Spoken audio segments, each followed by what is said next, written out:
저는 에코프로 BM 같은 그 정말 멋있는 주식을 못 샀다 그러면 저는 좌절하지 않아요. 그거 다음에 갈 걸 찾으면 되는 거죠. 차트를 배우거나 기간 수급을 볼 줄 안다고 그래서 그게 마이너스가 플러스로 돌아갈 가능성은 거의 없습니다. 주식을 끌고 가는 트레인이 뭔가, 추진력이 뭔가를 정확하게 읽어내는 눈이 있어야 됩니다. 주도주를 찾기 위해서는 어떻게 하면 되느냐라고 하는 거는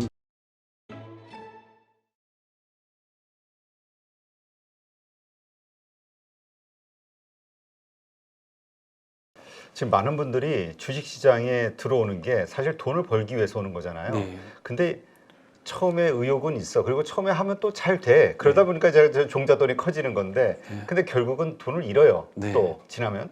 뭐 실제로 주식시장에서 돈을 버는 사람은 뭐 5% 정도밖에 안 될 것이다 이런 말이 있는데 네. 또 공감을 많이 얻고 있잖아요. 네, 네. 어떻게 벌 수 있을까? 그러니까 이것도 투자하는 것도 뭔가 기술이 필요하지 않겠느냐 이런 네. 의견을 가지신 분들도 있거든요. 그렇습니다. 제가 정말 그 말씀에 대해서 드리고 싶은 건 군대 가면 이등병들 많이 들어오잖아요. 원래 좀 멍한 애들 고문관도 들어오지만 서울대라 막 스카이 나온 똑똑한 애들이 들어온단 말이에요. 근데 훈련병 끝내고 짝대기 하나 그려놓고 모자만 씌워놓으면 애들이 초등학생이 돼버려요. 주식시장도 보면요. 저희 고객들도 보면 의사, 변호사부터 시작해갖고 막 대기업 임원 막 이런 분들 막 들어오신단 말이에요. 근데 주식에 대해서 모르니까 보면 이등병 같이 행동을 하신단 말이에요. 근데 그분들은 증권맨이 가질 수 없는 많은 경험치들과 전문 지식을 갖고 있는 분들이거든요. 자기 분야에 대해서만큼은 정말 어떤 분에서 인정할 수밖에 없는 그런 게 있거든요. 그거와 연계시켜서 주식 투자를 하면서 인사이트를 포기하면 안 됩니다. 근데 들어오면 생각을 군대는 일부러 그러거든요. 군대는 갖다 놓고 훈련병 할 때 잡생각 못하게 하려고 생각이 많아지면 탈령하니까 단 1분도 그냥 내두지 않아요. 갔다가 풀뽑게 만들고 엎드려 뻗쳐 시키고 총 쏘게 만들고 다시 재우고 피곤해서 골아 떨어지고 보초 세우고 24시간 촘촘하게 해야 바쁘게 지내야 시간이 가지. 안 그러면 딴 생각하다가 탈령해 버리거든요. 그러니까 군대는 그렇게 일부러 하는 겁니다. 근데 주식시장에 들어오시는 분들은 스스로 머리를 포맷시킨 다음에 들어오세요. 나는 뇌가 지금 몰랑몰랑 이렇게 들어오시거든요. 그래서 인사이트, 상식을 포기하지 않으셨으면 좋겠다. 상식을 포기 않으셨으면 좋겠다라는 거고, 예를 들어서 최근에 팬데믹이 나오고 나서 샤넬이나 루이비통 가격은 한국에서 막 올렸잖아요. 네. 그리고 그것들은 판매량이 줄지 않았거든요. 코인해갖고 샤넬 백을 사갖고 샤넬 테크를 한다. 그럼 가서 그냥 유럽 통화 폭락했을 때 그건 루이비통이죠. 루이비통 같은 주식들 사놓으면 되는 거거든요. 샤넬 주식 관련된 거 비상장이니까 뭐 그렇긴 하겠지만 그런 주식들 담을 수 있으면 담으면 되거든요. 그리고 지금 여행객 수요 당신 뭐 하고 싶습니까? 그럼 물어보면 전부 다 여행 가고 싶습니다. 그게 1순위예요. 그렇죠. 미국이 그동안 역대급으로 여행 가고 싶다는 베이케이션 여름 휴가철에 완전 뽐삑 되는 거죠, 이게. 그러면 여기서 환율만 우리 좀 내려주면 비행기라든가 여행객 수요 관련된 카지노라든가 이런 것들은 되게 잘 될 가능성이 높지 않겠습니까? 그런데 시장이 빠그러져. 실적 확인했는데 실적 멀쩡해. 그럼 밑에서 받아놓으면 30% 50% 먹는 건 그렇게 어렵지 않습니다. 그래서 제가 드리고 싶은 말씀은 자기의 어떤 주관과 인사이트, 상식을 놓고 오지 마시고 그럼 들고 들어오셔라. 그리고 증권맨들이나 이런 증권시장 정보와 결합하셔서 그걸 사용하시면 좋겠다. 근데 그런 정도까지 가려면은 그래도 그 시장을 이해해야 네. 거기서 뭔가 결론을 도출할 수 있으니까 그러니까요. 공부하는 기간이 좀 필요하겠군요. 예, 그러니까 시간이 많이 필요하죠. 그러니까 아파트 평수, 골프 타수, 주식 이거는 아들이 아버지를 못 이겨. 그렇다는 아버지가 아무리 뭐 했어도 평생 해서 애들 키우느라고 집 저거 했으면 웬만큼 성공해서는 아버지 집 뭐 크게 안 되고 골프 아들은 막 드라이버 막 250m 날리고 뭐 하지만 결국에는 퍼팅 가가지고 3퍼트 하고 막 이러거든요. 그렇죠. 주식도 아버지 세상이 바뀌었어 뭐 이러면서 가지만 결국에는 국민은행 삼성전자 샀다 팔았다 하는 아버지한테 결국에 용돈 받아 쓴다는 거죠. 이게 경험이라고 하는 게 그렇게 중요하다. 그러니까 지금 들어온 게 잘못은 아니지 않냐. 누구에게나 다 처음은 있는 건데. 그렇죠. 그러니 그거를 잘못이라고 생각하거나 마음의 부담을 갖기보다는 공부하는 마음으로 차분히 내가 더 잘할 수 있다 생각하고 멀리 보시고 대응을 하시면 좋겠다. 근데 또 이게 또 사람마다 좀 다르지만 우리 한국인의 특성은 또 빨리빨리 이 성격이 급하잖아요. 그래서 이 장기 투자가 선천적으로 잘 안 맞는 거 아니야? 그러니까 일반적으로 그 잘하시는 분들도 물론 많이 있지만 그래서 어떻게 좀 오랫동안 기다리지 않고 주식을 좀 투자해가지고 빨리 돈을 벌 수 있을까 이거에 대한 고민을 많이 한단 말이죠. 근데 마침 또 책에 그런 내용이 있네요. 그렇게 하기 위해서는 어떻게 해야 되는 겁니까? 기다리지 않기 위해서는 주도주를 태우는 게 가장 좋습니다. 지금 주도주는 2차 전지죠. 그렇죠. 근데 사실 보면 2차 전지라기보다는 에코프로 그룹이 주도주예요. 그렇죠. 숏이 많았고 숏 커버가 1차적으로 들어 올린 상태에서 펌핑이 되고 데이터들이 좋게 나오니까 펌핑 된 거지. 2차 전지 다른 주식들은 전고점 갱신 안 됐거든요. 뭐 코스모 신소재 같은 정도면 올랐지. 그건 저기 뭐 IT 거 하다가 이제 전기차로 넘어가 사업 전환되고 하니까 후발주자인데 걔들이 경쟁해서 돈이 얼마나 나오고 이자 얼마 나오는지는 이율이 얼마 나오는지는 봐야 됩니다. 그러니까 밸류에이션이 아니라 모멘텀이 붙어서 주도주를 땡기는 거기 때문에 그거는 모멘텀 플레이와 어떤 스퀴즈가 만들어낸 주도주가 만들어진 거죠. 근데 경제 상황만 놓고 보면 주도주가 나올 수가 없어요. 그러니까 테마주 니치 마켓인 거죠. 그러니까 그거에 대해서는 지금 삼성전자를 사서 물렸다거나 이런 것들은 시장의 색깔을 못 봤을 뿐이지 선택이 잘못된 건 아니고 그거를 여기서 내가 특별히 어떤 기술을 익혀가지고 차트를 배우거나 기간 수급을 볼 줄 안다고 그래서 그게 마이너스가 플러스로 돌아갈 가능성은 거의 없습니다. 거의 없기 때문에 그거에 대해서는 반성하거나 공부하실 필요 없다 저는 생각합니다. 다만 주도주를 찾기 위해서는 어떻게 하면 되느냐라고 하는 거는 제가 책에도 설명을 잘 드렸지만 2,000개가 넘는 종목을 어떻게 다 보실 거냐. 전업 투자자도 아니고 전문가도 아닌데. 그럼 그 중에서 100개나 200개만 추리자. 그리고 맨날 가가지고 아침에 일어나서 눈만 뜨면 세수하듯이 그거 계속 들여다보자. 차트 돌려보자. 돌아 나가는 것들이 있으면 공통점이 잡히는 것들이 있거든요. 지금은 배터리주들의 같이 끌려 올라가는 그런 장이긴 하지만 어떨 때 보면은 중소형 실적주들이 전체적으로 다 올라가는 장이 있고 네. 어떨 때는 대형주가 막 끌고 올라가는 장이 있고 예전에는 뭐 70주 그래가지고 저기 자문사들이 막 70주 땡기는 게 있고 차화정 뭐 이렇게 땡기는 네. 적도 있고 그때는 그 관련된 주식들만 막 슈팅이 나갔던 거예요. 중국 관련된 소비주, 중국 관련된 뭐 미국 뭐 인프라 투자 법안 수혜주 뭐 이런 게 막 나오잖아요. 그게 주도주의 스타일을 판단을 해서 거기서 이익이 잘 나오는 놈을 사시면 적어도 최고 좋은 에코프로 BM 같은 주식은 못 사겠지만 손실 보지 않고 주식을 따박따박 차분히 때려 박아가면서 수익을 오래 기다리지 않고 할 수 있는 거는 그 방법으로 충분히 가능하다. 이게 비교하면서 모든 비교가 나오는 거거든요. 에코프로 BM 보면 다 모든 종목이 다 오징어예요. 그런데 실제로 불과 몇 달 전까지만 해도 로봇과 AI 없으면 다 오징어였어요. 그렇죠. AI 로봇 올라갈 때 에코프로 이게 빠졌어요. 오징어였어요, 얘들도. 근데 이게 바뀌었지 않습니까?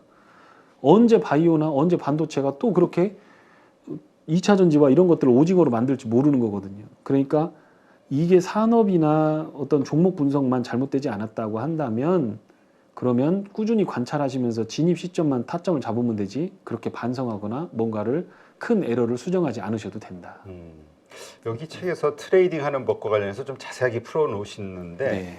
지금 말씀하신 진입 시점 우리 강 이사님은 언제 이제는 진입해야 된다 사야 된다라고 판단하시나요? 어떤 것들을 보면서? 저는 밸류를 우선적으로 봅니다. 그렇다고 해서 밸류 본다고 PER, PBR만 보는 게 아니고요. 미래 실적을 추정하는 거를 굉장히 열심히 합니다. 이 회사 잘 될 것 같다. 최근에 성공한 사례를 말씀드리면 테슬라 데이 나오기 전에 그동안 에코프로, BM, 에코 막 이런 것도 갔잖아요. 그렇죠. 양극재 갔잖아요. 근데 깡통 만드는 애들 이 깡통에다 넣는 거거든요. 이거 원통형 만들겠다는 거거든요. 그래서 그 깡통 관련된 회사들을 샀습니다. 상신 EDP, 더구전자는 뭐 LG로 가는 거지. 상신 EDP, TCC 스틸, 걔들이 에코프로 BM보다는 못 올라갔죠. 반밖에 안 올라갔지만 그래도 충분히 먹었습니다. 저는 에코프로 BM 같은 그 정말 멋있는 주식을 못 샀다 그러면 저는 좌절하지 않아요. 그거 다음에 갈 걸 찾으면 되는 거죠. 그런 것들 찾아서 갔거든요. 근데 밸류가 비교해 봤을 때 너무 쌌어요. 5배, 6배. 미래 실적 캐펙스 투자하는 것들 막 공시 발표가 시설 투자 공시가 나오면 이 공장이 다 돌아가면 야들 지금 시가총액이 2천억, 3천억밖에 안 돼. 이거 5천억 이상 무조건 간다. 그러면서 타이밍을 잡아서 빠지는 날 들어가는 거죠. 차트 보고. 그러니까 이 종목을 우리 강 이사님은 그렇게 잘 선택하셨으니까 요즘 사실 그 에코 관련된 회사 주식 없으면은 상실감이 되게 커요. 네. 거기는 엄청 계속 오르는데 네. 나머지는 그냥 비리비리 하거든. 네. 그러니까 이제 처음에 에에에 하다가 지금이라도 이렇게 된단 말이에요. 또 고점이 됐을 때. 이럴 때 말씀하신 대로 우리가 스스로 이렇게 좋은 종목을 찾아내는 그런 방법이 있다면 뭐가 있을까? 책에는 뭐 자세하게 나오긴 했던데. 예, 있어요. 매출액하고 영업이익하고 계속 증가하는 기업만 찾으세요. 이것만 찾으면 250개 정도, 활황은 250, 불황은 180개 나올 겁니다. 이게 얼마나 알토란 같은 거냐면 제가 리세션 터지고 났을 때 어떤 정도의 기업이 있냐면요. 매출액이 분기당 100%씩 증가하고 영업이익이 50%씩 증가를 해요. 그런데 재밌는 게 그 기업의 주가는 폭락해 있어요. 배당을 16%를 주는 8,000원을 배당을 주는데 주가가 5만 원 밑에예요. 연말까지 갖고만 가면 18% 먹는 거예요. 기름 안 쓰지는 않거든요. 환율 저거 할 때. 그래서 이거 괜찮겠다. 이런 것들이 많거든요. 근데 걔들에게 동시에 나타나는 거 특징이 뭐냐? 매출액과 영업이익이 꾸준하게 증가합니다. 적어도 한두 분기가 아니라 3년치면 12개 분기 정도. 그러면 작년, 재작년까지 보고 올해 그 다음 년도까지 예상해 보면 분기별로 1분기는 1분기끼리, 2분기는 2분기끼리 이렇게 분석을 하는 거예요. 그런데 어떤 것들은 보면 연간 단위로도 늘어나고 분기 단위로도 막 늘어나는 게 있어요. 이런 것들은 계속 따라다녀야 돼요. 걔는 정말 김태희, 전지현 같은 우리 나이 때는 그 양반들이 최고였으니까. 김희선 빼면 김희선. 우리 중학교 때는 김희선이었는데. 김희선은 안 돼. 안 돼. 그러시고. 김희선 안 돼요? 안 돼요. 어쨌든 그런 예쁜 주식들이에요. 그러니까 따라다녀야 돼요. 언제 날 돌아보고 웃어줄지 모르기 때문에 네. 그런 것들은 따라다녀야 됩니다. 그래서 그렇게 하시면 되고요. 트레이딩을 할 때 지금은 아주 간단한 시장이에요. 신고가 돌파하는 거 때려 박으면서 트레이딩 하시면 돼요. 굉장히 복잡하고 뒤에 있는 레토릭, 내러티브 신경 쓰실 거 없습니다. 그거 맞지도 않고요. 제가 조사해본 바에 의하면 협동 로봇이 돼갖고 세상을 바꾼다.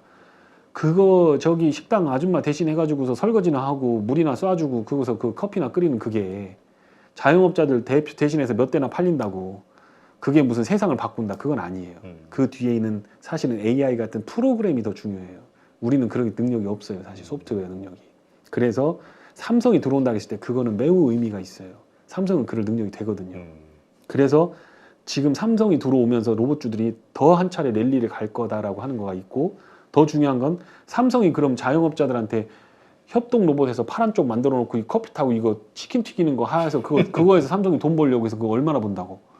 그 사람들 뒤에는 군사용 로봇이라든가 산업용 로봇이라든가 이런 것들에게 응용할 수 있는 부분에 대해서 자기들이 파이오니어적으로 개선할 방법이 있으니까 그렇게 하는 걸 거다 생각이 듭니다. 그래서 그런 것들을 매매를 하실 때는 내용 다 틀려. 두산 로보틱스가 상장하면서 전 세계 10%를 먹는다. 그거 자기들이 IR하고 그러는데 그거 다 제 생각엔 다 뻥이에요. 그거 아니에요. 중국이 훨씬 더 잘해요. 중국이 우리나라보다 10년은 앞서 있습니다. 로봇 관련해서. 네. 여기 서빙하는 이렇게 와갖고 띠디디디 하면서 테이블 앞에다 갖다 주는 로봇들 잔뜩 있죠. 그렇죠. 걔 로봇들 그거 다 중국산이에요.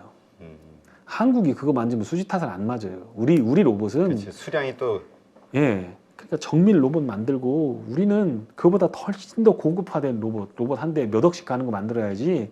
그거 서빙 대신하는 거 그거 만들어 갖고는 그 중소기업이 하는 거지 삼성이나 현대가 먹고 살 그런 건 아닙니다. 그래서 그거는 그런 쪽으로 맥을 잡아보시면 될 것 같아요. 그러니까 내용들을 보면 되게 세상이 바뀌는 것 같지만 실제로 들어가서 파보면 아닌 경우가 많으니 그걸로 돈을 벌고 싶으면 신고가 돌파하면 차트 보고 그냥 타닥타닥 매매해서 남들 따라 붙을 때 얼른 먹고 나오고 이렇게 해야지. 그거 장기 투자하면 안 돼요. 근데 그 신고가 돌파 종목들 쫓아가다 보면 또 고점에서 물릴까봐 걱정하시는 분들이 많이 있거든요. 그리고 또 많이 올랐다라는 게 또 두렵기도 하니까. 그렇다면 그 신고가 돌파 매매를 했을 때 그러니까 우리가 주의해야 되는 거 혹은 꼭 해야 되는 게 있다면 뭘까요? 제가 예전에 해보고 요새는 잘 안 해서 매매를 잘 안 해서 그렇긴 한데 신고가 돌파를 하게 되면 기술적으로 한번 생각해 보시면 신고가 돌파했다. 그러면 지금 주가 상태에서는 물린 사람이 단 한 명도 없는 거예요. 그렇죠. 그러면 지금 주식 들고 있는 사람들이 예전에 예를 들어 5년 전에 물려있던 그걸 깨고 올라갔어. 5년 신고가야. 그러면 5년 전에 있는 사람은 딱 보고 있다가 야 5년 동안 나 물려 있었는데 갑자기 이게 올라갔어. 팔아야 될까? 본전됐으면 팔자. 던진단 말이에요. 그럼 이렇게 조정 주겠죠. 근데 그 자리에서 모멘텀이 소진되지 않아야 돼요. 예를 들어 우주.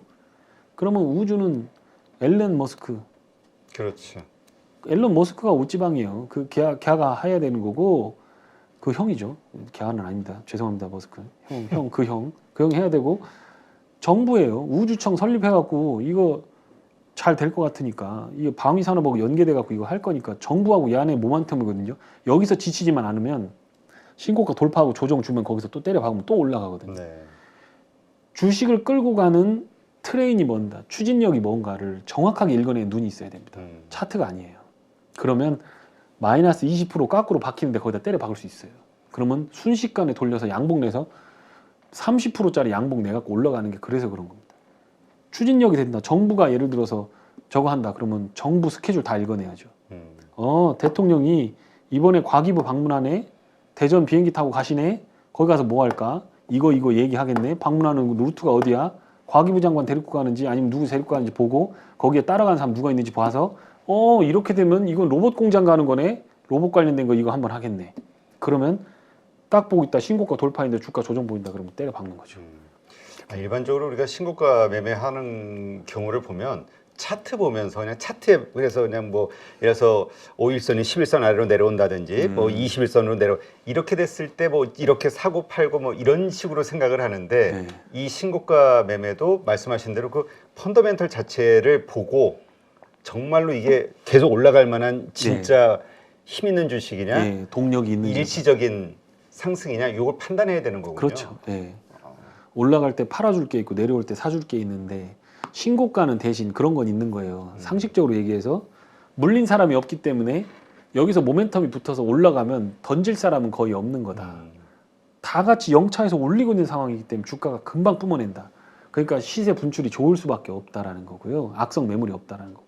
또 신고가가 돌파하는 종목들 중에서 예를 들면 매출이 늘어나서 아까 말씀하신 펀더멘탈이 좋아서 가는 것들은 오래 갑니다.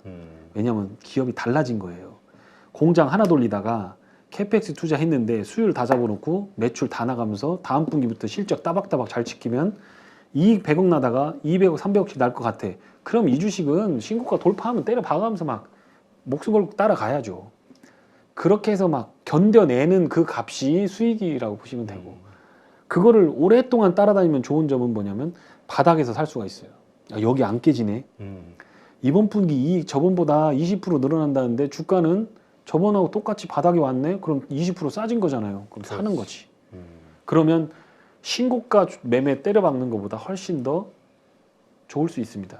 그래서 그런 부분들을 이제 다양합니다. 로봇이나 우주 이런 것도 모멘텀 플레이고 펀더멘탈 플레이 할 수 있는 게 있고 또 여러 가지가 있으니까 그것에 맞춰서 그냥 일시적인 어떤 수급 요인에 의해서 올라가는 그래 우리가 소위 좀 부정적으로 얘기하는 테마주가 아니라 뭔가 상승의 이유를 가지고 가는 건전한 어떤 펀더멘탈 요거에 기반한 신고가 매매 요거를 얘기하시는 거고요. 아 그렇죠. 그 신고가 매매는 잘 하시면 금방 부자 되실 거예요. 그것도 올라갈 때 따라가는 게 아니라 이것도 역시 조정받을 때. 그렇죠. 근데 조정받을 때는 한 어느 정도 물론 다 케이스마다 다르지만 그래도 기본 이렇게 룰이 있으실 거 아니에요. 이 기본 룰은 아닌데 저는 현재가 창 봐요. 차트 안 봐요. 아 그래요? 현재가 창 이렇게 보고 있잖아요. 던져 막 던져. 그 보면 이게 개미들이 급해서 던지는 게 있고 누군가가 탁탁탁탁탁 하면서 던지는 게 있어요. 구찌가 다르니까. 큰 손이 던질 때. 그래서 거래 건수라든가 그 거래량 같은 거를 잘 보시면 돼요. 거래량이 탁탁탁탁 터지다가 거래가 마르면서 차트가 기면 반등할 가능성이 되게 높아요. 그래서 그럴 때는 일봉 차트 보고 지수 폭, 변동폭 이런 거 말고 30분 봉이나 5분 봉으로 해서 이렇게 거래량과 같이 붙여보시면 수급이 들어가고 나가는 게 조금은 보일 겁니다. 그런데 현재가 창을 보면 더 잘 보입니다. 던지는 거가 이거 매물 던져도 주가가 안 빠져. 그러면 이제 올라가는 거지. 근데 이제 이런 얘기를 하다 보면은 이렇게 그 반응하시는 분들이 참 많아요. 아 그러고 싶은데 뭔가 새롭게 해보고 싶은데 내가 돈이 없네. 왜? 다 물렸으니까. 그래가지고 이걸 한탄해 하시는 분이 있어요. 내가 조금만 일찍 알았으면 그때 내가 이 주식만 안 샀어도 이 주식 내가 나오면 그러니까 본전 회복되면 내가 그때 할게. 이런 생각하는데 마침 또 책에 보니까 손에 쥔 것을 놓기 전에는 다른 걸 잡을 수 없다. 이런 얘기가 있는 거 보니까 연관되는 것 같아요. 그렇습니다. 정확하십니다. 이게 제가 이제 아까도 계속 말씀드렸던 저것 중에 뭐냐면 아니 왜 이렇게 잡다한 것들 계속 저거 하냐. 제가 원유랑 천연가스 할 때 저거 할 때 얘기했던 게 뭐냐면 뉴스 기사들 막 나오잖아요. 컨트롤 C 컨트롤 V예요. 번역해서 올리는 거. 그거 뉴스 안 보고 전문가가 얘기하면 그 전문가 잘못된 거거든요.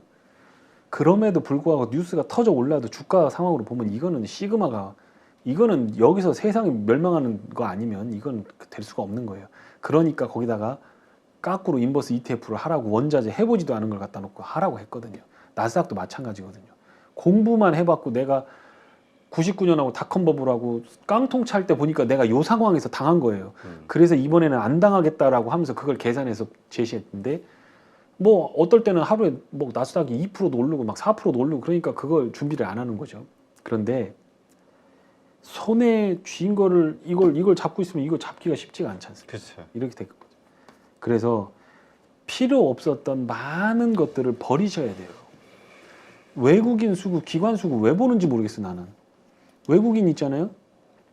외국인 제가 가서 외국인 수급 찍히게 할 수 있어요. CFD 계좌를 만들어서 JP모건이면 JP모건 원하는 대로 찍을 수 있어요. 그냥 일반 기업체 해서 한 30억만 박아가지고 그 법인에다 주면 찍히게 할 수 있어요. 외국인 검은 머리예요 다. 근데 그게 무슨 리스펙이 있는 거죠? 그거 아니고 이번에 외국인 들어올 때 제가 그랬거든요. 이거 한국 시장 전체를 사는 거다. 반도체 돌아서 산 거 아니다. 타이밍이 맞았을 뿐이지 아니다 이거 아직은. 그랬는데 반도체 턴어라운드 했다라고 막 했잖아요. 다시 원위치 됐잖아요 이거. 그렇잖아요. 외국인 수급이 그냥 프락시인 중국이 경기 부양책이 돌아서고 하니까 우리 환율 내려가고 하니까 여기다 때려 박아 놓은 거지. 무슨 그게 7조 원, 12조 원 샀다라고 해서 한국에다 그동안 120조 팔았는데 그중에 10% 샀다고 해서 이게 턴어라운드 했다? 외국인 본격화된다? 그건 저는 아니라고 봤거든요. 기관 수급은 더 낭패예요. 이거는 ETF나 뭐 그냥 돈 들어오면 그냥 질러버려요. 그냥 예를 들어 기관이 수급이 찍혔다. ETF로 그냥 사버리면 패시브로 그냥 사는 거거든요. 무슨 영혼이 있어요. AI가 사는 건데.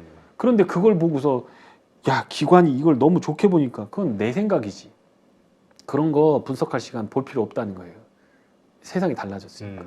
예전에는 맞았지만 지금은 안 맞는. 그러니까 필요 없는 것들을 자꾸 쥐고 있으면서 그거에 정보에 함몰돼 갖고 차트도요. 제가 뭐라고 하냐면 문신이라고 그러거든요. 차트를 문신이라고 그래요. 그래요? 한 번 새기면 지우기가 어려워요. 이 종목 좋습니다. 얘가 지금 3,000원에서 3,000원에 3,500원 왔다 갔다 하는데 이거에서는 사놓고 15,000원 갈 때까지 기다리십시오라고 얘기를 하잖아요. 그러면 3,000원에서 3,500원 되잖아요. 그러면 10 한 몇 프로 먹은 건 17% 먹었잖아요. 팔아요. 팔고서 밑에 내려오면 눌림목 주면 산다 그래요. 그게 문신으로 새겨진 거예요. 그냥 갖고 있으면 낫거든요. 그런데 그날은 맞을 수 있어. 잠깐. 그런데 종가에 와보니까 30% 떠 있어. 내가 판 가격보다. 이거 어떻게 하죠? 답이 없는 거예요. 알 수가 없으니까 우리를. 그렇죠. 그러니까 정말 중요한 건 뭐냐. 이 기업이 얼마나 크게 갈 거냐라고 하는 그 밸류에이션. 그거에 대한 컨빅션. 그리고 나서 차트는 거두는 것뿐인데 차트로 주식을 배운 사람들은 이 문신을 때타올로 비빈다고 해서 지워집니까? 안 지워지거든요. 차트로 오리엔트 된 사람들은 여기다가 정보를 넣고 주식을 분석하는 방법을 겹쳐내야 돼요. 그렇지 않고 이 차트만 보면 깡통 많이 찹니다. 저도 차트에 미쳐서 5년 보냈습니다. 정말 차트에 맹신했어요. 차트를. 그때는 차트밖에 배울 게 없었습니다. 그런데 이걸 놓고 나서 다리 뻗고 자면서 주식 수익률도 높아지고 돈도 많이 벌었습니다. 이 차트를 버리고 나서 고객들도 편하고 저도 편해졌습니다.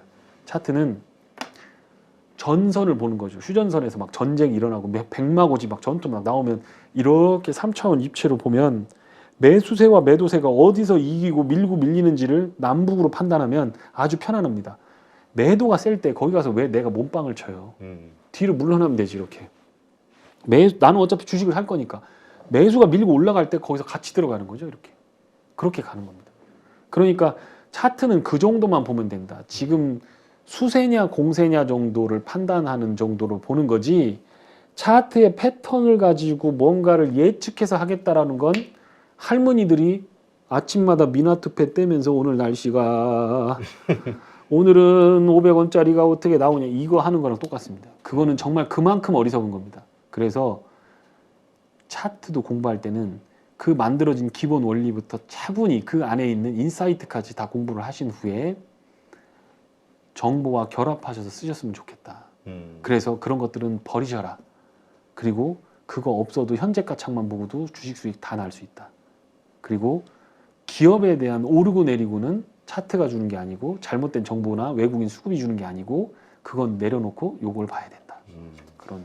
네, 알겠습니다. 하여튼 이런 부분들도 한번 차분하게 또 이렇게 그 판단하시면서 참고하시면서 자신의 투자 기준의 원칙을 한번 정리해 보시는 것도 좋겠네요. 마지막으로 네. 하락에 더 주의해라 상승보다. 네. 이거는 어떤 의미입니까? 이 책에 나와 있는데 이게 눈에 딱 들어오는데. 네. 다들 보면 저 신기한 게 예를 들어서 이 종목 얘기해도 될 것 같아요. 신라젠 13배 올랐죠. 네. HLB 열 몇 배 올랐죠. 바이로메드 열 몇 배 올랐죠. 뭐 산성 LNS는 100배 올랐어요. 근데 이상하게 제 주변에는 이걸로 깡통 찬 사람이 되게 많아요. 아, 300% 400% 났는데요. 그럼 사람 욕심이 어떻게 되냐? 빚 끌어다가 돈 때려받고 신용 잡아 위에서. 주가가 움직이는 대로 사람이 심리가 움직입니다. 그거를 3인칭 관찰자 입장으로 나 지금 뭐 하고 있지 하고 이렇게 내려다봐야 됩니다. 그걸 못하면 주식이 망해요. 그리고 숫자 노름입니다. 내려갈 때 50% 내려가면 먹을 때는 100% 먹어야 돼요. 그렇죠. 그러니까 100% 먹었으면 100% 챙겨놔야 돼요. 그래야 50% 빠지면 돈이 남거든. 근데 거기다가 더블 다운해서 더 태워버리면 200%가 되는 거거든요. 그러면 거기서 25%만 빠져도 다 날아갑니다. 그러니까 이 자금 관리할 때 가장 필요한 건 리스크 관리입니다. 자금 관리를 한다는 건 리스크 관리를 한다는 거거든요. 사람들은 리스크는 생각 안 하고 먹는 거 수익률만 봐요. 그 안에서 움직이는 어떤 심리적인 변화, 시간 가치의 변화 이런 것들에 대해서도 충분히 좀 공부를 하셔야 된다. 그런 의미라고 보시면 돼요. 네, 알겠습니다. 아마 이번 그 22년 네. 장을 한번 그 뼈저리게 느끼신 분들이라면은 아마 무슨 말씀이신지 다 이해할 것 같아요. 네. 워낙 고생을 해가지고. 네. 네, 우리 저 강영현 이사께서 쓰신 살 때, 팔 때, 벌 때, 네, 책입니다. 네, 오늘 이 책을 중심으로 해서 뭐 일부지만, 네. 네, 우리 강영현 이사께서 가지고 계신 좋은 인사이트를 한번 잘 풀어봤는데요. 네. 아마 많은 분들에게 그 다시 한번 투자의 기준을 돌아볼 수 있는 시간이 되지 않았을까 생각이 네, 듭니다. 고맙습니다. 오늘 이렇게 좋은 인사이트 함께해 주신 강영현 이사님 고맙습니다. 고맙습니다.